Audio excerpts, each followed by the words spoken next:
Welcome back to Shane's Main Shop. Today we got to do a repair of a trailer jack, tongue jack.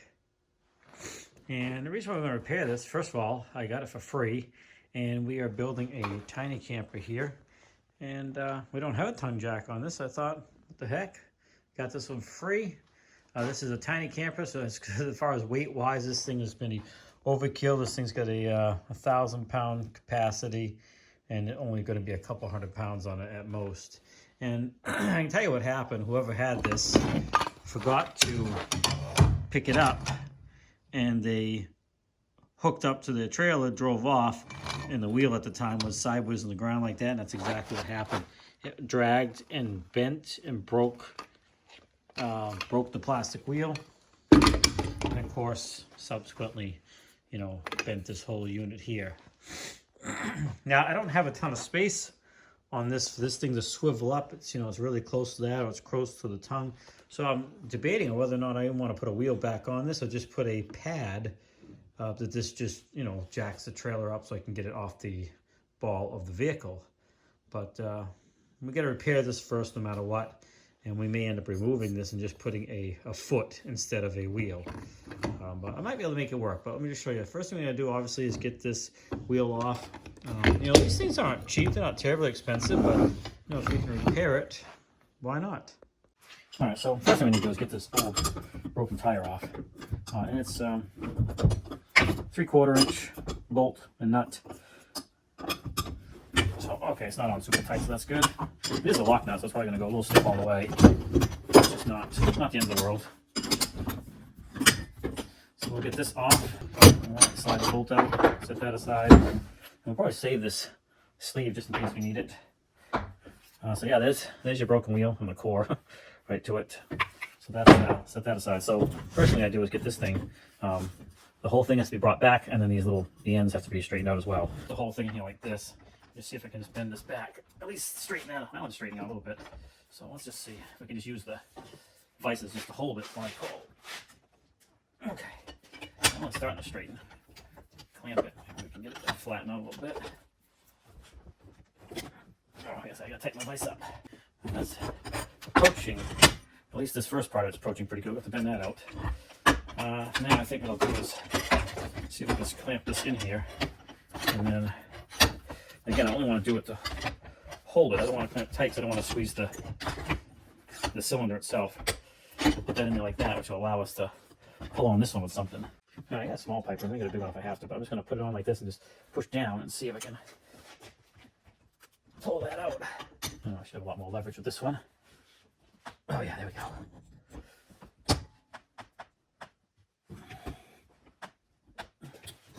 Okay, that's approaching close. Now I gotta bring these tabs back in. If I can do that without the whole thing bending or not. Let's try it. Getting closer. Okay. Let's see if we can do this one. I have to spin that around so I can work with it on this side. There we go. Again, I'm really not squeezing this. I'm just getting it so I can hold it.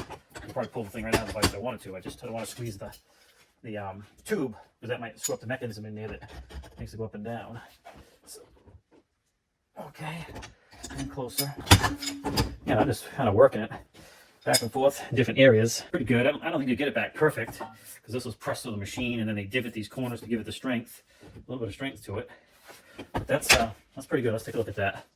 Okay, if you really get a good look at it, you can see the whole thing is still slightly tipped that way. Yeah, I'm pretty happy with that, to be honest with you, if you look at it straight on. But I think we're going to call it good. And what I might do is just make a temporary wheel out of wood for, it might work just perfectly fine for this case, but just to see if I can make it work on this trailer at all, or whether or not I have to cut this off and put a foot on it. Trunk of oak here. And I'm just gonna, it's about the right thickness too. Actually, it's exact. I'm just going to draw a circle on this thing and cut it out. I just cut it out on the bandsaw. I didn't show that part, but I didn't think it was that important. Yeah, it needs to be rounded out a little bit, smoothed up. This is a handy little tool you can find, use to find the center. It's got, use it either way. It's got different different angles you can use. You just, of course, this circle is not completely round, but we can just work our way around this thing and make several lines. The more lines, the more accurate the center is going to be. So we can tell the center of this is right in this general vicinity right there. So we got to get that hole drilled. I got a little carried away and I ended up just really cleaning it up, rounding it out, and tapering the corners a little bit because I figured, what the heck. So now it's just a matter of putting it together and seeing if it's going to work for us. The only thing is I couldn't quite get the right drill bit size for this. It was just a hair off, but I think we're going to be able to make it work because this is going to just swivel or spin on this here. So even if it goes in there nice and snug, yes, that's too loose. But I can get this down in there. It's very, very close. I can even start it. So we'll get that down in there and then we'll get it in place and see how it's all gonna work on the trailer. It's gonna be, the nicest looking wheel on a tongue jack when we're done. All right, I'm actually tapping this in, and if it went hard, I would have done some more sanding or something.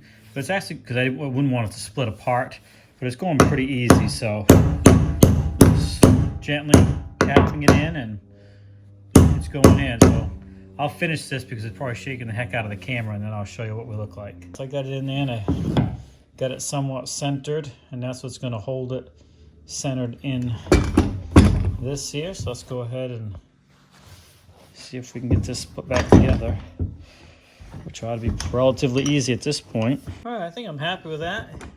There's space on both sides, not hitting. It's looking pretty good. You got space there and there, and it rolls fine. So let's just back that up here. That's really all we need. This is really more than we need, to be honest with you. So yeah, so if you want to save yourself money, I'll put a link for these in the description. They're about 45 bucks. So if you need one, you can do that. In this case, I just made this repair on this one, and we're good to go. Now, the other thing I don't have is the other part of this that it bolts to the tongue, but that's not a big deal. I just need some straight steel with holes on the other side, so we can just sandwich the tongue between it and bolt it up, and that's it. Everything else works perfectly fine. As far as the lever that swivels it, all that works fine. There's nothing wrong with it, so you can swivel it up out of the way. It was just this part down here. So I hope you like this repair video. Thanks for swinging by Shane's Main Shop. Please like, subscribe, comment, come back often for more videos. Have a great day, and we'll see you in the next video. And also, don't forget to swing over to The Art of Doing. It's another YouTube channel, has a lot of variety of videos, and just trying to inspire people to try something different every day to broaden your horizon. So swing over to his channel, let him know I sent you by. Have a great day, and we'll see you next time.